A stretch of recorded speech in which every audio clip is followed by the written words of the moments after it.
Profe, ¿qué tal? Bien, Roberto, afortunadamente.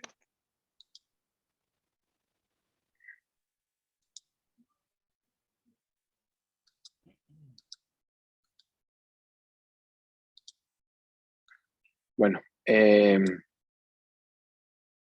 la clase correspondiente al día miércoles de la semana pasada, habíamos continuado el tema número 12 relativo al derecho tributario formal y habíamos estado conversando acerca del procedimiento de verificación, que es uno de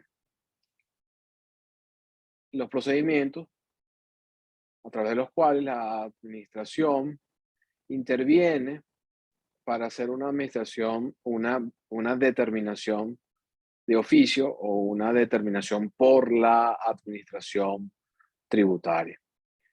Vimos en primer lugar el denominado procedimiento de verificación, examinamos sus antecedentes, indicando que tenían un origen jurisprudencial, que había sido una creación jurisprudencial en los llamados reparos de escritorio. Este tipo de procedimientos de verificación tenían una característica fundamental, esencial, que tenía que ver con su sumariedad. Se trataba de procedimientos sumarios donde no intervenía el contribuyente y estaban dirigidos a verificar la exactitud de la declaración del hecho imponible, disculpen, del hecho imponible, autodeterminado por el contribuyente, e igualmente revisar los deberes formales de los sujetos pasivos, así como el cumplimiento de las obligaciones de los agentes de retención y percepción. Este era el alcance de los procedimientos de verificación.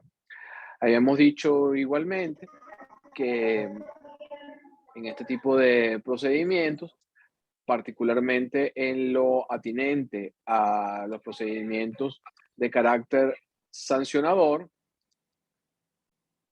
se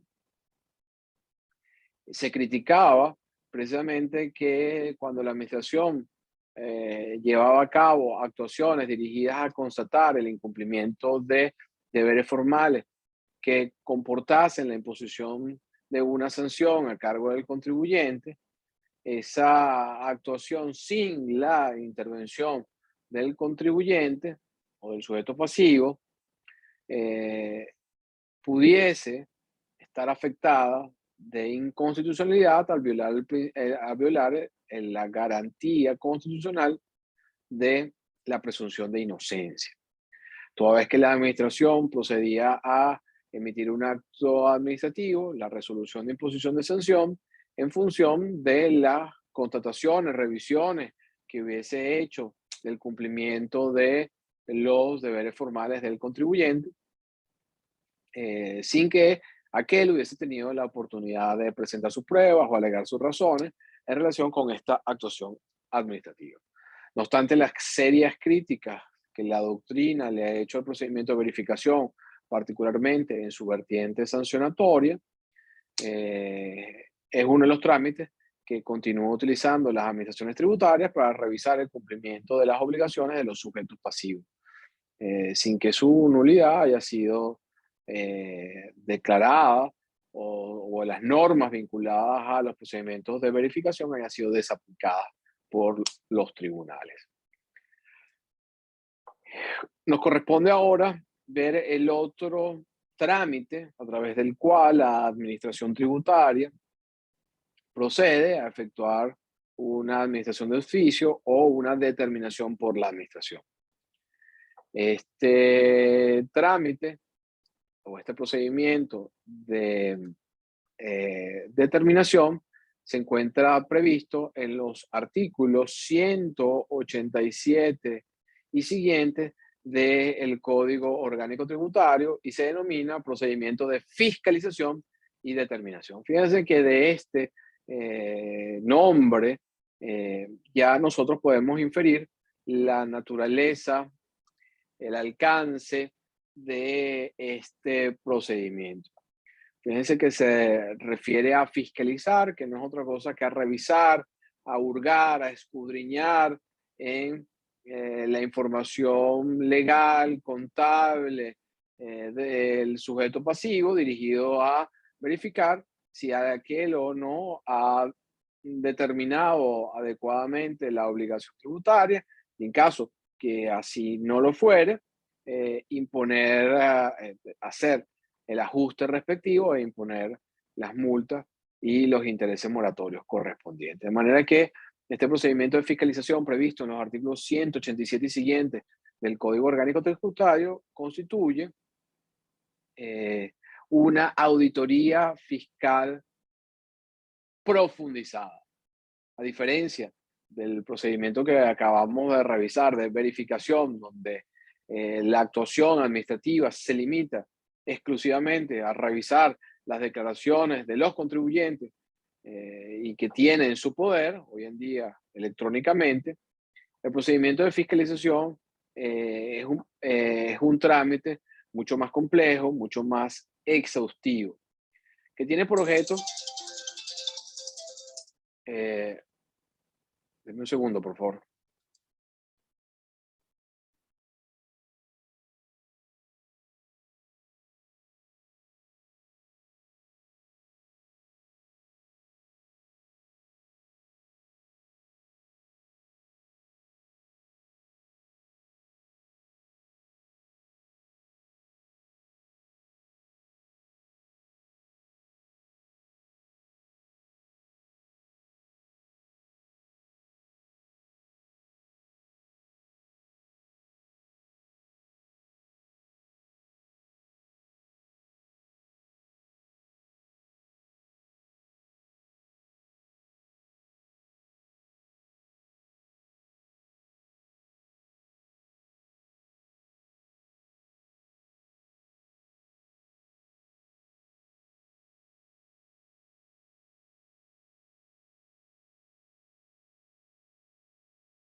Disculpen.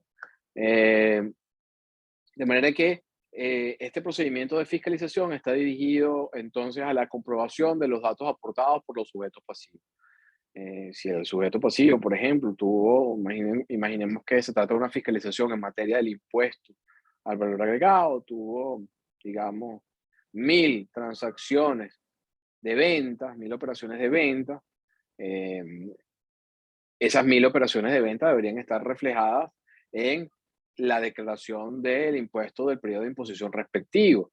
De manera que a través del procedimiento de verificación lo que se hace es precisamente constatar que esas operaciones que aparecen reflejadas en los libros de contabilidad del contribuyente, en su registro bancario, tengan su contrapartida exacta, idéntica en la declaración del contribuyente, en la declaración del IVA del contribuyente. De manera que el primer ámbito eh, se refiere a comprobar los datos que aporta el propósito pasivo.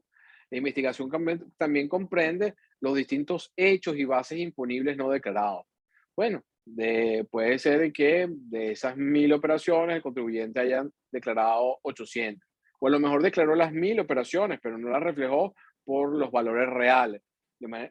En consecuencia, parte de este procedimiento de fiscalización tiene que ver con constatar que estén todos los hechos imponibles y que las bases imponibles sean la correcta. A través de este procedimiento de fiscalización igualmente, ¿qué hace la administración? Bueno, imaginemos que la información declarada no es correcta, es insuficiente, los valores no son los reales, bueno, por conducto del procedimiento de fiscalización, la administración va a obtener los datos para la corrección de las declaraciones. Supongamos que hubo una venta de 100, el contribuyente la declaró por 80. Bueno, la administración al constatar eso va a decir, mira, la correcta representación de esta transacción no es 80, es 100. ¿De dónde saca esos 100? Bueno, de la propia información del contribuyente. Y finalmente, a través del procedimiento de fiscalización, ya de otra contrapartida, la administración va a verificar la procedencia de la devolución de lo pagado indebidamente, en el caso de que el contribuyente haya efectuado pagos indebidos o pagos en exceso, o las recuperaciones de los tributos, que como ustedes conocen, es un mecanismo de un beneficio fiscal. Entonces, con estos elementos, nosotros pudiésemos hacer una suerte de comparación entre el procedimiento de verificación y el procedimiento de fiscalización.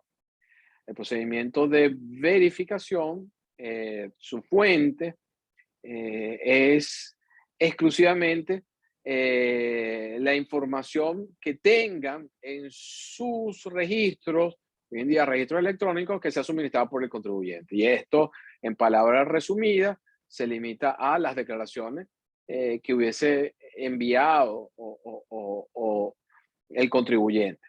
En cambio, la fiscalización, la información con que cuenta la administración tributaria es de diversa índole, es mucho más amplia, porque puede incluir información que obtenga del mismo contribuyente a través de, como vimos en la clase anterior, a través de actas de requerimiento, incluso información que pueda obtener a través de terceros, bancos, empresas relacionadas, otros sujetos pasivos que participaron en operaciones con el contribuyente. En el marco del procedimiento de verificación, en la formación del acto administrativo definitivo, la resolución por la cual se detecta una diferencia en el caso de los tributos o se impone una sanción en el caso de los deberes formales o las obligaciones de los agentes de retención y percepción, en el marco del procedimiento de verificación no participa el sujeto pasivo. En tanto que en el procedimiento de fiscalización, el sujeto pasivo interviene en forma activa, o al menos tiene la posibilidad de hacerlo, presentando las defensas, las razones que consideren pertinentes para desvirtuar las alegaciones de la administración tributaria, así como presentar y promover todas aquellas pruebas que estime conducentes a los fines de demostrar la exactitud de la determinación efectuada. En la verificación, como ya vimos, se emite un acto definitivo donde se deja constancia del incumplimiento o de la inconsistencia que da lugar a una diferencia de tributo a pagar a través de un acto denominado resolución. Como vamos a ver en unos minutos, en forma mucho más amplia, en el marco del procedimiento de fiscalización se emite en primer lugar un acta de reparo que constituye un acto de mero trámite y luego si se emite un acto definitivo que se llama igualmente resolución. En este caso, resolución culminatoria de sumario administrativo. Si nosotros pudiésemos describir con un verbo el alcance del procedimiento de verificación, podríamos utilizar el verbo constatar, en tanto que si utilizáramos un verbo para describir la naturaleza del procedimiento de fiscalización, nosotros pudiésemos utilizar el verbo investigar. En cuanto a la forma, a la metodología de cómo va a ser esta determinación por la administración tributaria, recuérdense que la administración pudiese acudir a dos métodos, sobre base cierta o sobre base presunta. En el caso del procedimiento de verificación, la administración va a llevar a cabo su labor determinativa haciendo una revisión sobre base cierta. No hay posibilidad, tratándose de un procedimiento sumario solo dirigido a la constatación, que pueda llevarse a cabo utilizando un procedimiento indirecto o presuntivo. En tanto que en el procedimiento de fiscalización, la administración puede llevar a cabo esa determinación sobre base cierta o sobre base presunta. En definitiva, vemos que el procedimiento de verificación se trata de un trámite simple, sencillo, en tanto que la verificación constituye un procedimiento complejo que consta de varias etapas. El artículo 188 del Código Orgánico Tributario establece cuál es el hito que da lugar al inicio del procedimiento de fiscalización. Señala la norma, artículo 188 del Código Orgánico Tributario, que este trámite, el de fiscalización, se iniciará mediante la notificación de el inicio de esta averiguación a través de una providencia específica. Desde un punto de vista práctico y menos conceptual, el requisito de esta providencia es quinta esencial, porque el propósito, el objetivo es proteger los derechos e intereses del contribuyente, hacerle saber que va a ser objeto de un procedimiento de fiscalización, a los fines de que pueda interactuar con la administración para facilitarle a aquella esta labor. Y además, y aquí viene un elemento importante de resaltar, y es que esta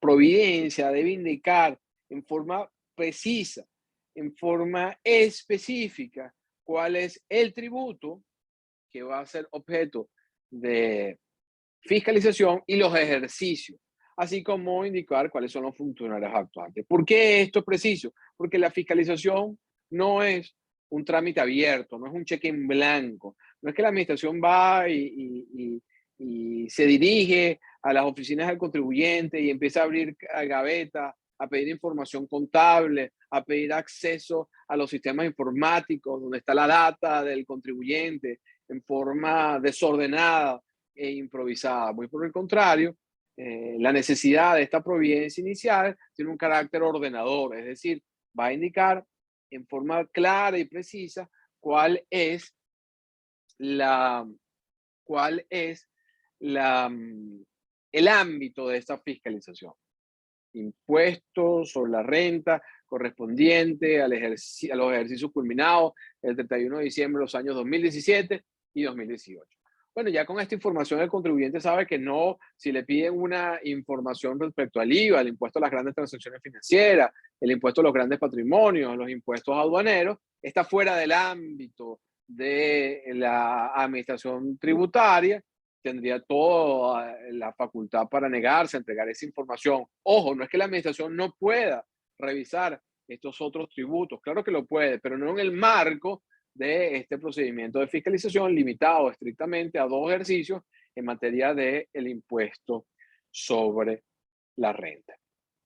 Esta providencia debe ser debidamente notificada al contribuyente, es decir, aquel debe imponerse de que va a ser objeto de un procedimiento de fiscalización. ¿Qué sucede en términos prácticos? Bueno, una vez notificada esta providencia administrativa que da lugar al inicio de la fiscalización, la administración va a empezar un intercambio de información con el contribuyente. Entonces va a pedir distintos tipos de información, tanto fiscal como contable, como legal. Puede, por ejemplo, pedir los libros contables, los libros especiales de compra y venta del IVA, los movimientos bancarios, los contratos que haya celebrado el contribuyente, la factura. y cualquier otro documento o información que estime pertinente a los fines de su investigación. A tal fin, la administración emite las llamadas actas de requerimiento de información, donde lista o relaciona la información, los documentos que requiere y le da una oportunidad, un lapso de tiempo a los sujetos pasivos para que entonces acompañen o envíen la información pertinente. Este procedimiento está dirigido a eso, a investigar, a entender cómo opera el contribuyente, cuáles son las operaciones fiscalizadas. Vale la pena llamar la atención que este inicio del procedimiento no tiene, o esta etapa inicial del procedimiento, más que el inicio, esta etapa inicial del procedimiento no tiene un tiempo estipulado de duración. El sentido común indicaría que la administración debería llevar a cabo esta labor de investigación, de escudriñar, de entender las operaciones del contribuyente en un lapso eh, más o menos corto de tiempo. Sin embargo, el Código Orgánico Tributario no prescribe un lapso específico para que la administración lleve a cabo este procedimiento, este trámite de investigación. En la práctica puede pasar que se inicie un procedimiento de fiscalización y que los funcionarios actuantes duren años en la sede del contribuyente revisando y revisando. Esto obviamente sería una práctica censurable, contrario a los principios de transparencia y honestidad que debe regir la actuación administrativa. En todo caso, supongamos que el procedimiento se desarrolla en una forma coherente, óptima, razonable. Una vez que la administración entonces ha levantado la información pertinente, una vez que la administración cuenta con los elementos para establecer que la determinación tributaria efectuada por el sujeto pasivo no se corresponde con el hecho imponible o las bases imponibles no son las correctas, procede a levantar o a emitir un acto administrativo denominado acta de reparo, que está previsto en el artículo 193 del Código Orgánico Tributario. Esta acta de reparo contiene los resultados de la investigación fiscal y emplaza al sujeto pasivo a presentar las declaraciones omitidas, si fuese el caso de que el contribuyente no presentó ninguna declaración, o rectificar las declaraciones presentadas y pagar el tributo resultante. Bueno, usted, señor sujeto pasivo, tenía en materia del IVA correspondiente al periodo de imposición del mes de diciembre del año 2021, realizó 30 operaciones de venta, sin embargo, solamente aparecen reflejadas en su declaración 15. Esa diferencia que nosotros hemos constatado genera un pago, genera un impuesto causado y no pagado, digamos, de 3.000. A través de este acto administrativo, el acta de reparo, la administración entonces emplaza al contribuyente para que rectifique esa declaración incorrecta y pague los 3.000 unidades monetarias a las que antes me refería. De modo que en esta acta de reparo se harán constatar las objeciones y las irregularidades detectadas en la declaración del contribuyente y que la administración ha verificado, ha constatado a través de la revisión de la documentación del contribuyente solicitada a través de las denominadas actas de requerimiento que ha efectuado.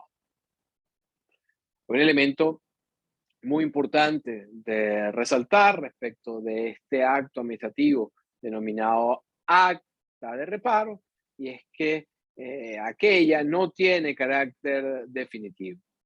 Es decir, el acta de reparo o con la emisión del acta de reparo no se concluye el procedimiento de fiscalización.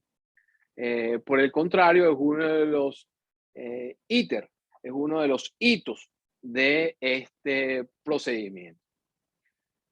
En definitiva, ¿cuál es el alcance de esta acta acta de reparo? Bueno, el acta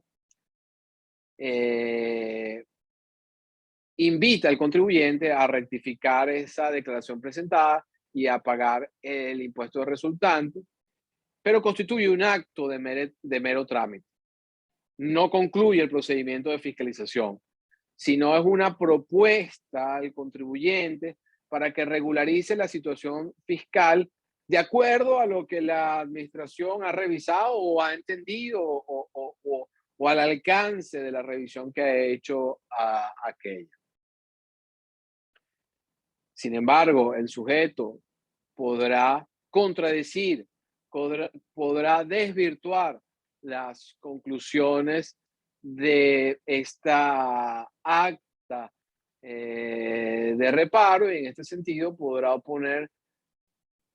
presentar sus razones y así como oponer todas las defensas, o promover todas las pruebas que estime pertinentes para entonces desvirtuar el acta de reparo.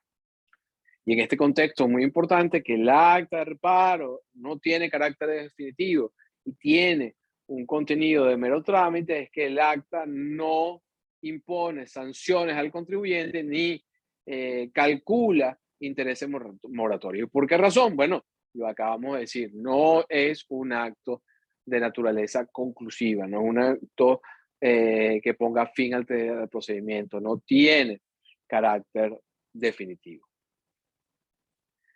El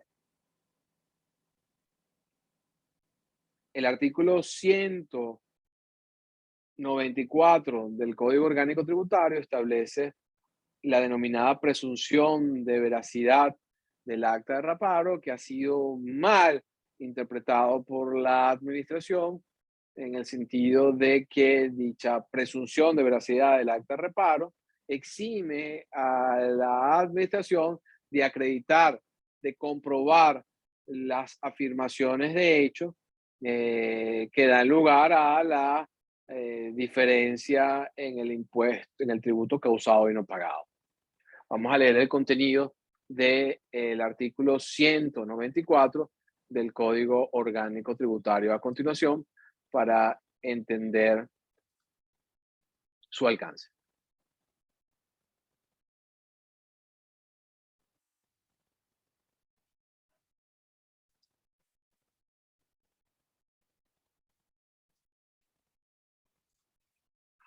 Señala el artículo 94 lo siguiente. El acta de reparo que se levante conforme a lo dispuesto en el artículo anterior, se notificará al contribuyente responsable por alguno de los medios contemplados en este código. El acta de reparo hará plena fe mientras no se demuestre lo contrario. La última oración de este artículo 194 es precisamente lo que la doctrina denomina la presunción de veracidad. Ahora bien, ¿qué significa esta presunción de veracidad? Que lo que diga la administración tributaria en esa acta de reparo es santa palabra, que no se puede desvirtuar, que la administración no necesita acreditar ningún tipo de elemento probatorio para soportar dichas afirmaciones, pues ninguna de las anteriores. A lo que alude esta presunción de veracidad es que el acta de reparo que se sustancie en el marco de un procedimiento administrativo, que se acompañe con los elementos de hecho y de derecho, los elementos de hecho y de derecho y con las pruebas pertinentes, constituye un medio probatorio eficaz para demostrar los errores o las omisiones incurridas por el sujeto pasivo al momento de efectuar su autodeterminación tributaria.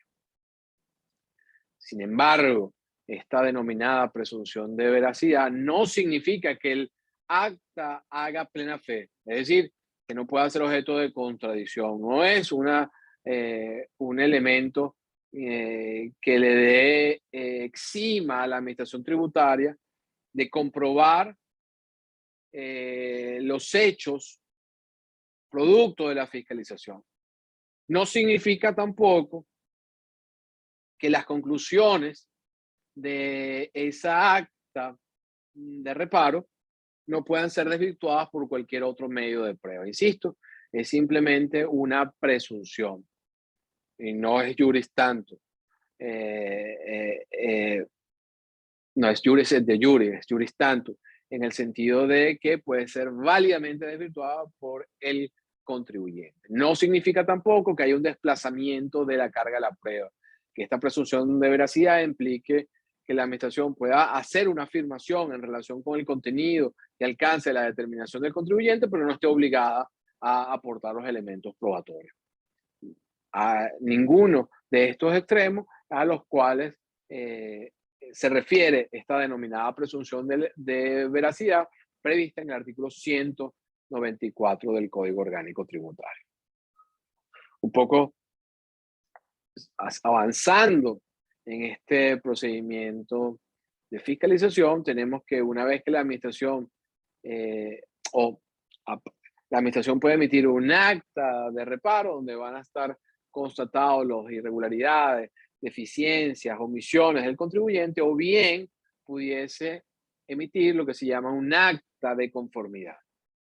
¿Qué es un acta de conformidad? Bueno, lo primero que les diría es que es un acto administrativo que yo he visto en pocas ocasiones, es un ave raris, en el sentido de que la administración tiene una predisposición a que siempre y todas las veces, al momento de revisar las declaraciones de los contribuyentes, hay a priorísticamente entiende que debe constatarse un error, una inconsistencia, una omisión.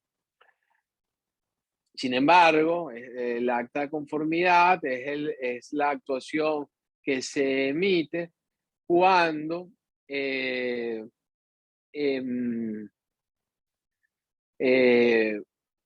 cuando la administración encuentra adecuados los elementos que han sido revisados en el marco del procedimiento de fiscalización. En este sentido, el acta de conformidad da por concluido el procedimiento, impidiendo investigar los mismos hechos, salvo que se trate de otros hechos distintos o elementos o documentos que de haberse conocido, si hubiesen producido un resultado distinto. Entonces, el acta de conformidad quiere decir, revisamos a este contribuyente o este sujeto pasivo, de la revisión que hicimos no encontramos ningún tipo de objeción, vamos a cerrar, vamos a concluir el procedimiento administrativo, salvo que en un futuro nos demos cuenta que hay una misión de tal entidad, hay un elemento de tanta importancia que no tuvimos acceso, que nos fue culpado o que ocultado,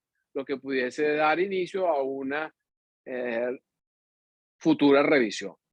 Pero salvo que existan algunos de estos elementos extraordinarios en relación con que la administración no contaba con todos los elementos, el acta de conformidad da por concluido el procedimiento. Ahora bien, vamos a volver sobre nuestros pasos y vamos a ir a esa acta de reparo donde la administración ha presentado sus conclusiones de esa averiguación. Recuerden que son conclusiones preliminares, no tiene carácter definitivo porque el acta de reparo es un acto de mero trámite. Ahí la administración presenta sus conclusiones.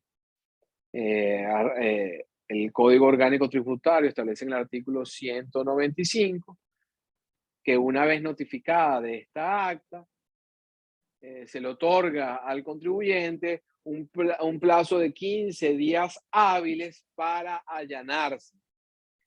¿Qué significa allanarse o el allanamiento? Bueno, no es otra cosa que aceptar esas conclusiones de la administración tributaria contenidas en este acto de carácter no definitivo, denominada acta de reparo. Y el aceptar o allanarse respecto de las conclusiones de la investigación fiscal, el contribuyente entonces presenta la declaración emitida, si ese fuese el caso, o rectifica la declaración presentada y va a pagar el tributo resultante. La diferencia que surge producto de la determinación de oficio practicada por la administración. Cabe destacar que este allanamiento puede ser total o parcial. ¿Qué significa que esta aceptación sea total o parcial? Bueno, lo que significa es que el contribuyente puede aceptar alguno de los rubros objeto del reparo y desvirtuar otros. Es decir, no está obligado a aceptar la totalidad de las objeciones o de los reparos que le hubiese formulado la administración por vía de esta acta de reparo. Ahora bien, la aceptación, cuando el contribuyente se allana, dice, reconozco que las objeciones, los reparos que ha efectuado la administración tienen basamento, tienen fundamento, se cometió un error en esta determinación, hubo una errada interpretación de la norma de contenido tributario. En cualquiera de estos casos, la aceptación le confiere firmeza e inmutabilidad al acta de reparo, lo cual implica que una vez aceptado total o parcialmente el reparo, el contribuyente no puede en el futuro recurrir respecto a aquellos puntos que aceptó. Fíjense que es el acto de allanamiento el elemento que le otorga firmeza a ese acto de trámite denominada acta de reparo. Una vez que entonces que el contribuyente ha aceptado el acta de reparo, la administración procederá a imponerle una multa, y aquí es algo muy importante, la multa que se le impone al contribuyente con ocasión a la aceptación del reparo es una multa atenuada o reducida, equivalente al 30% del impuesto emitido, y igualmente se liquidarán intereses moratorios. Vamos a revisar la norma del Código Orgánico Tributario vinculado a las consecuencias de la aceptación del acta de reparo. Establece el artículo 111, déjenme revisar por favor que sea el 111. No, no es el 111.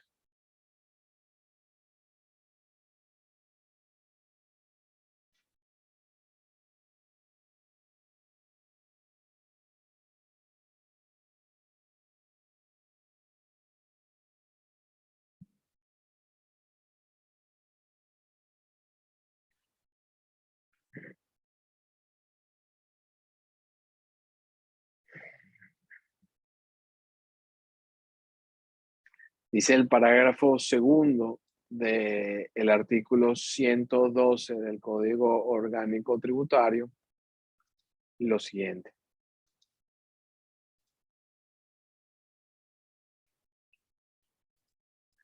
En los casos previstos en el artículo 196, que es precisamente donde se regula lo atinente a la